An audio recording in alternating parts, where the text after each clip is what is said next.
You found it. Your home for the best content on your favorite team, the Fighting Tigers of LSU. Do us a favor. Subscribe to the channel. Leave your comments below. And be sure to smash that like button.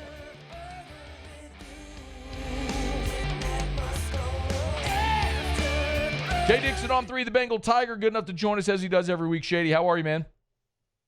I'm doing well. How are you, Matt? I'm great. Last week when you and I talked, it kind of felt like Duce Geralds maybe was an Oregon lean. And then late last week, it turned. So people close to the program, I know you all started, I saw Wilt Fong, and you put in the predictions for Geralds to land at LSU, and ultimately he did pick the Tigers.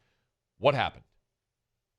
Yeah, and I think a few weeks prior to that, LSU was kind of considered the team that might have been up front. And look, obviously in the rev share era and NIL, all of that comes into play. And we've talked about that a bunch on here, is that's a discussion that goes on throughout a recruitment. But whenever you have an agent and you're coming down to making a commitment, it does come out up more often as a talking point. But I think also LSU just went into overdrive, not just on a competitive NIL and rev share offer, but the reality that, hey, look, your dad played at Scotlandville. You still have family in the Baton Rouge area. You're planning to leave Georgia for college anyways, which is where he plays high school football.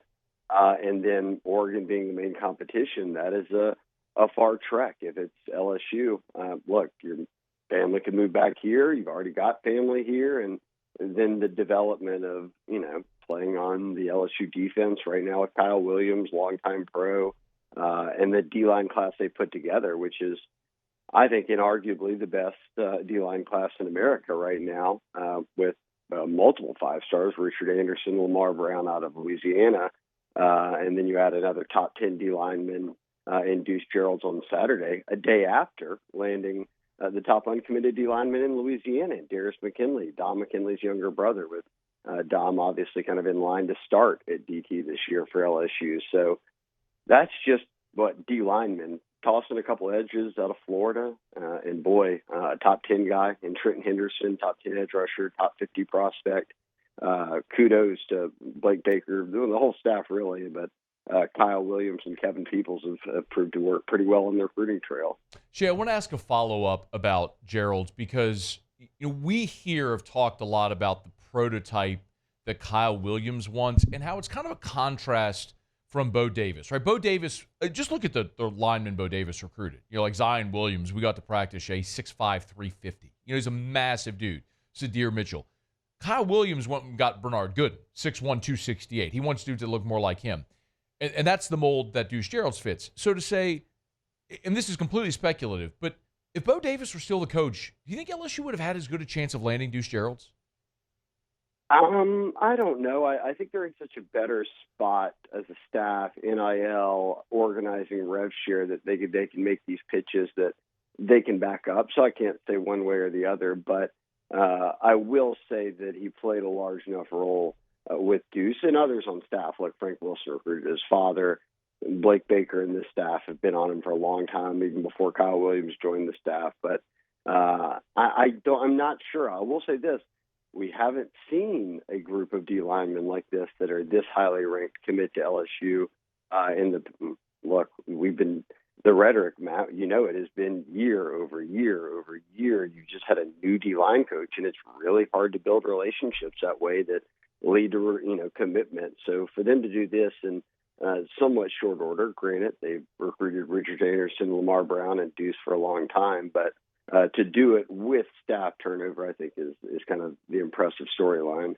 Shea Dixon on 3, the Bengal Tiger is with us. We'll get right back to the video, but thrilled to welcome Our Lady of the Lake to AFR LSU. As the championship health partner of LSU athletics, the physicians at Our Lady of the Lake serve the champions on the field in the purple and gold, but that same level of care is available to you and your family. I've been a proud supporter of Our Lady of the Lake my entire life, from volunteering at the Ronald McDonald Playroom as a high schooler to helping so many of the fundraising efforts for the standalone children's hospital, to my own son being a patient now at that very children's hospital, and my primary care physician, Dr. Kurt Chastain at Our Lady of the Lake Men's Health Group. Our Lady of the Lake has been a part of my medical journey my entire life, You can learn more as well. Our Lady of the Lake and LSU. Together, we roar. Shea, let me get a follow-up there about Darius McKinley, who committed. We always get the question, is he as good as his brother? I remember we'd have those same questions with someone like Jacob Bradford or Leonard Fournette. It's like, well, no. I mean, his brother's the best player in the country at his position. But it doesn't mean Darius McKinley, when I look at his offer list, it's really impressive. What kind of prospect are they getting in Darius McKinley? I think a true interior guy that can play a couple of different positions for you there. I mean, he's still growing. Remember, he's about to be a senior. It seems like only yesterday he was starting as a ninth grader at Acadiana, which, for those familiar with high school football in Louisiana, that you don't stumble into that. You've got to be pretty good. Yeah.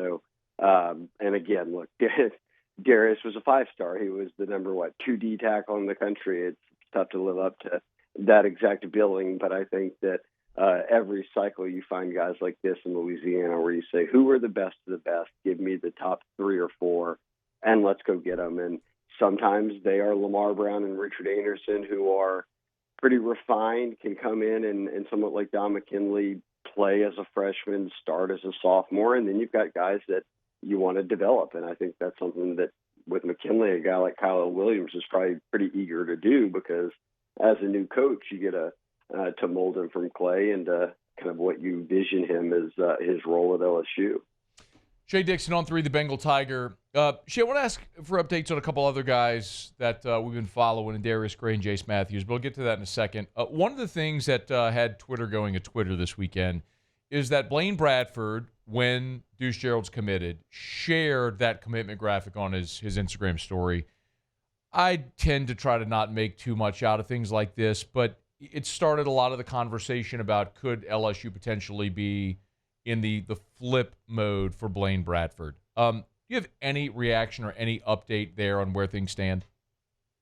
I would encourage you to continue your efforts, however futile they might be, to try not to read into what 16 and 17-year-olds do on social media. But yes, obviously they're it doesn't hurt when, all the other guys in the class and that he knows, from playing against them, or like Lamar Brown. He and Lamar Brown, how long? We've talked about them since they were in ninth grade. Like, they know each other well as Baton Rouge kids. So to have kind of a public push where LSU fans then get in there and support doesn't hurt. I think you could look at Sam Petito being hired from Ohio State as a guy who played a role in kind of helping recruit him out of Louisiana as a Louisiana native, now being on staff at LSU, is something that doesn't hurt. But I would go back to this reality. Nothing changed from the day before Blaine Bradford committed to Ohio State in the spring to now. I mean, they have just continued to recruit him, and in the meantime, not put all their eggs in one basket. Look what they've done just with our rivals' rankings. I mean, they've had Aiden Hall committed for a while. He's been a top 10 safety, but Isaiah Washington out of Haynesville after track season, they went up and offered him. So does everybody else. He's now a top 150 overall player, no matter the position.